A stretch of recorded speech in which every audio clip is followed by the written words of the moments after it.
not typically my content, but content adjacent. So I was talking to my mom over the weekend, and my nephew, who's the same age as my twin boys, plays football in California, and he's 5'9" and 185 pounds, and he's solid, but he does have some extra weight on him that's not muscle, which is kind of typical, right? So his coach would like him between now and August to get to 205. And he plays defensive line. And I have some issues with the let's just put on 20 pounds between now and August. So there's a lot of content, YouTube, Instagram, TikTok, that kids are exposed to, that is from other kids giving nutrition advice. And a lot of that advice is based on like what they're doing or what their parents are doing or what they've seen from somebody else. It's not based in actual science. So let's talk about the science. So he's a high school athlete who plays football. He also golfs and he does some other sports as well. He's a pretty active kid. He's doing some mobility and agility training, and he's running to build up his endurance. So he needs a decent calorie intake every day, probably on a light day, around 2,500 calories. He may need all the way up to 3,000 on a heavy day. His protein intake, because he's an athlete who's constantly in the weight room doing all these things and breaking down muscle, needs to be 1.2 grams of protein times a healthy body weight.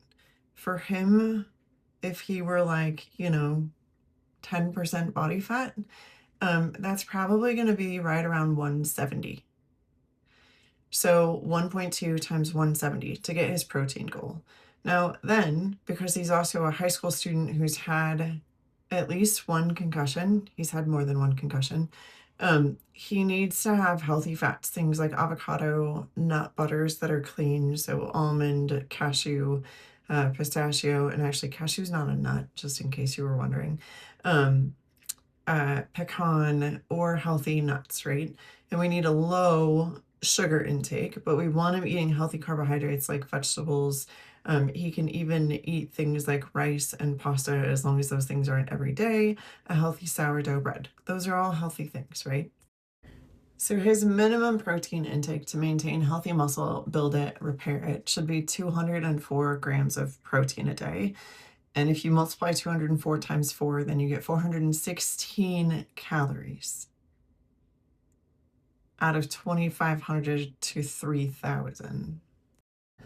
That means that his protein intake is only about 32%, 33% of his total dietary intake in calories per day. His mom's allergic to dairy, my sister-in-law. My brother is not. I'm allergic to dairy, but my brother and I don't look anything alike. We have a very similar nose, but that's about it. He takes after like my mom's side of the family and looks just like my mom's brother, who's blonde hair, blue eyes, tall, and like thick. Like their bones are so big. Like his wrist is like 3 times the size of mine.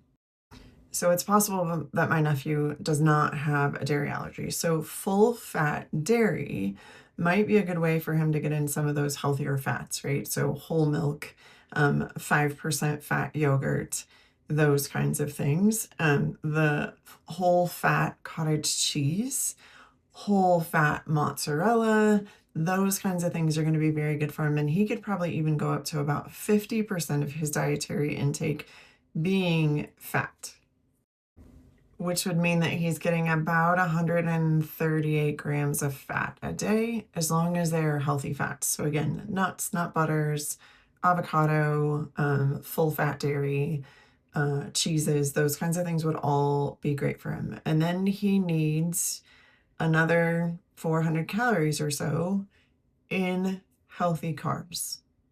So like mostly coming from vegetables, but again, some sourdough bread, the occasional half cup of rice, half cup of pasta, a cup of pasta, something like that, with his protein. And you might ask why I'm doing this video. And part of it is because there's been increase in what we call orthorexia and anorexia in males who are athletic at the high school level. And if you're someone who's on a health journey and your kid is an athlete and you're modeling like a starvation meal plan and they're seeing that online, they might follow it. So, what we want to do is try and improve the health eating habits of everybody. Now, getting in 3,000 calories a day and having a low fat intake, it's bad for brain health, especially if you're in a sport where your concussion risk is high. So, for boys, it's football, hockey, soccer, and volleyball. For girls, it is soccer, volleyball, um, basketball. Those are the three top for women. Hockey is coming in as more girls start playing hockey, and then lacrosse is getting up there too for women that start playing lacrosse. But when we're thinking about those sports, we also, the brain is like 80% cholesterol.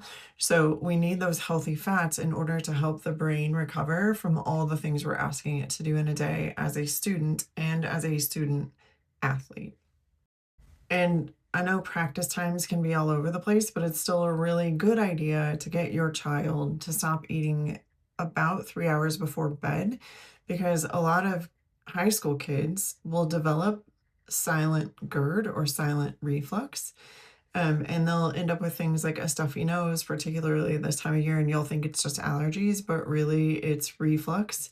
They can end up with sleep apnea because that GERD can create a problem where it deteriorates the airway.